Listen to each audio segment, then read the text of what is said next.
नमस्कार. आज प्रथमच लाईव्ह येत आहे. त्याचं कारण पण तसंच आहे. आज आम्ही प्रभागात फेरफटका मारत असताना वाकणपाडा येथील तलाव ची परिस्थिती बघितली आणि गेल्या 4 ते 5 वर्षापासून आम्ही आणि आमची पूर्ण टीम त्या तलाव सुशोभीकरण करा यासाठी महानगरपालिकेकडे आम्ही सतत पाठपुरावा करत आहे या गोष्टीचा. पण महानगरपालिकेचे अधिकारी ह्याकडे पूर्णच्या पूर्ण दुर्लक्ष करतात आणि सध्याची तलावाची परिस्थिती अशी आहे की गटारचं पाणी, परत केमिकलचं पाणी हे त्या तलावात सोडलं जात आहे आणि आजूबाजूला एवढा कचरा पडला आहे की तलाव आहे की नाही हा सगळ्यात पडलेला आम्हाला मला म्हणजे पडलेला प्रश्न, तसंच तिथे स्थानिक लोकांना पण हा पडलेला सगळ्यात मोठा प्रश्न आहे.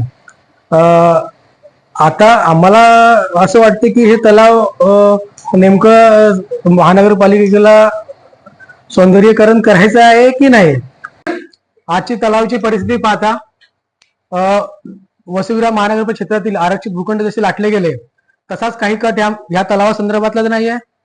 असं काही महानगरपालिका अधिकाऱ्यांच्या जर मनात असेल तर त्यांनी लक्षात ठेवावं की इथे अश्विन सावरकर व त्याची पूर्ण टीम सतर्क आहे, ह्याची नोंद घ्यावी. असं काही आम्ही पेल्लारमध्ये घडू देणार नाही.